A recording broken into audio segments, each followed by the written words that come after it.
Hello అండి, welcome to కమ్మని వంటలు. ఇవాల్టి స్పెషల్ ఫిష్ ఫ్రై.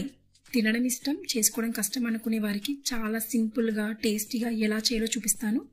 ఇది తింటుంటే పైన క్రిస్పీగా లోపల సాఫ్ట్గా మంచి టేస్టీగా ఉంటుంది కదా. ఈ ఫిష్ ఫ్రైని తిన్నా కొద్దీ తినాలనిపిస్తుంది. చాలా సింపుల్గా ఇంట్లో ఉండే ఇంగ్రీడియంట్స్తోనే ఎలా చేయాలో చూపిస్తాను.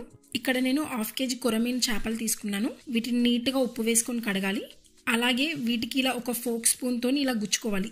ఇలా గుచ్చుకోవడం వల్ల మసాలా అంతా ఫిష్ లోపలికి వెళ్ళి తినేటప్పుడు మంచి రుచిని ఇస్తుంది. అలాగే కొరమీను చేపలు కాకుండా ఏ చేపలతో అయినా ఈ ఫ్రైని చేసుకోవచ్చు. ముందుగా ఇందులో కావాల్సినవి 1/2 kg కొరమీను చేప ముక్కలు, 6 టేబుల్ స్పూన్ల నూనె, 1 టేబుల్ స్పూన్ అల్లం వెల్లుల్లి పేస్ట్, 2 టేబుల్ స్పూన్ల కారం, 2 టేబుల్ స్పూన్ల కార్న్ఫ్లోర్, నిమ్మకాయ, కొత్తిమీర, 1/2 టేబుల్ స్పూన్ పసుపు, ఉప్పు, 2 చిటికెళ్ళ ఫుడ్ కలర్, 1/2 టేబుల్ స్పూన్ జీలకర్ర పొడి, 1/2 టేబుల్ స్పూన్ మెంతు పొడి, 1 టేబుల్ స్పూన్ గరం మసాలా పొడి, 1 టేబుల్ స్పూన్ ధనియాల పొడి. ఇప్పుడు ఫిష్ ఫ్రై మసాలా కలుపుకోవడానికి ఒక గిన్నెలో 2 టేబుల్ స్పూన్ల కార్న్ఫ్లోర్ని వేసుకోవాలి.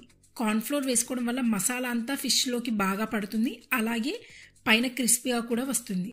2 టేబుల్ స్పూన్ల కారం, 1 టేబుల్ స్పూన్ గరం మసాలా పొడి, 1/2 టేబుల్ స్పూన్ మెంతు పొడి, అలాగే 1/2 టేబుల్ స్పూన్ జీలకర్ర పొడి, 1 టేబుల్ స్పూన్ ధనియాల పొడి, 1 టేబుల్ స్పూన్ అల్లం వెల్లుల్లి పేస్ట్, కొద్దిగా సన్నగా కట్ చేసుకున్న కొత్తిమీర, 1/2 టేబుల్ స్పూన్ పసుపు, రుచికి సరిపడా ఉప్పు, 2 చిటికెళ్ళ ఫుడ్ కలర్.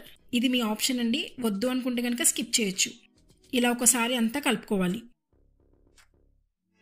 తర్వాత కొన్ని నీళ్లు, అలాగే 1 టేబుల్ స్పూన్ నూనె, అలాగే సగం నిమ్మకాయ రసం వేసుకొని ఇవన్నీ బాగా కలిసేలాగా కలుపుకోవాలి. ఈ మసాలా మరీ గట్టిగా కాకుండా లూజ్గా కాకుండా మీడియంగా కలుపుకోవాలి. మరీ గట్టిగా ఉంది అనుకుంటే కొన్ని నీళ్లు పోసుకొని కలుపుకోవాలి. మరీ నీళ్లు కూడా ఎక్కువగా పట్టవు దీనికి. చూడండి, ఈ కన్సిస్టెన్సీలో ఉంటే చాలు. ఇప్పుడు చేప ముక్కలకి ఈ మసాలా అంతా బాగా పట్టించాలి. అన్ని వైపుల లోపల బయట పైన వైపులంతా మంచిగా బాగా అప్లై చేసుకోవాలి. మీరు ఎంత మంచిగా ఈ మసాలా అప్లై చేస్తే అంత బాగా పడుతుంది.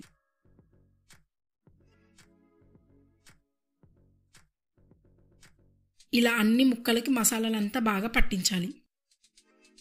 ఇలా ముక్కలకంతా మసాలా పట్టించిన తర్వాత మూత పెట్టి 1 నుండి 2 గంటల పాటు ఫ్రిడ్జ్లో పెట్టుకోవాలి. లేదా అప్పుడే చేసుకున్నా కూడా పర్లేదు. ఇలా పెట్టుకోవడం వల్ల బాగా వస్తాయి. 2 గంటల తర్వాత ఫ్రిడ్జ్లో నుండి తీసి స్టవ్ ఆన్ చేసి పెనం పెట్టుకోవాలి. ఇప్పుడు 2 టేబుల్ స్పూన్ల నూనె వేసుకోవాలి. నూనె వేడయ్యాక గ్యాస్ మీడియం ఫ్లేమ్లో పెట్టుకొని చేప ముక్కల్ని వేసుకోవాలి. గ్యాస్ అనేది మీడియం ఫ్లేమ్లో పెట్టుకొని అటు ఇటు తిప్పుకుంటూ ఫ్రై చేసుకోవాలి. గ్యాస్ హై ఫ్లేమ్లో పెట్టుకుంటే పైన ఫ్రై అవుతుంది కానీ లోపల ఫ్రై అవ్వదు. ఎంత నిదానంగా ఎంత ఓపికగా చేసుకుంటే ఫిష్ ఫ్రై అనేది అంత బాగా వస్తుంది.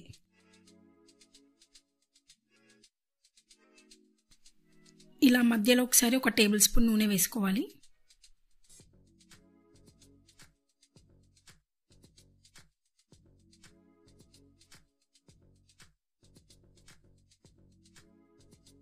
ఇది ఫ్రై అవ్వడానికి నాకు 15 నిమిషాలు టైం పట్టింది.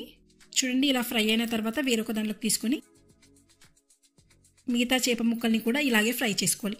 లేదా మీకు సరిపోతుంది అనుకుంటే కనుక మళ్ళీ ఫ్రిడ్జ్లో పెట్టుకొని మీకు తినాలనిపించినప్పుడల్లా చేసుకోవచ్చు. ఏదైనా పప్పుచారు చేసుకున్నప్పుడు కానీ ఈ ఫిష్ ఫ్రైని చేసుకొని తింటుంటే చాలా బాగుంటుంది కదా. అంతే అండి, చూసారు కదా ఎంత సింపుల్గా ఉందో. వంట రాని వాళ్ళు కూడా ఈజీగా చేసుకోవచ్చు. మీకు కావాలి అనుకుంటే తినేటప్పుడు పైన నిమ్మరసం వేసుకొని కూడా తినొచ్చు, చాలా బాగుంటుంది. అంతే అండి, చూసారు కదా ఎంత సింపుల్గా ఉందో. మీరు కూడా ట్రై చేసి ఎలా వచ్చిందో చెప్పండి. ఇలాంటి మంచి మంచి వీడియోస్ కోసం లైక్ అండ్ సబ్స్క్రైబ్ చేసుకొని నోటిఫికేషన్ ఆన్ చేసుకోండి.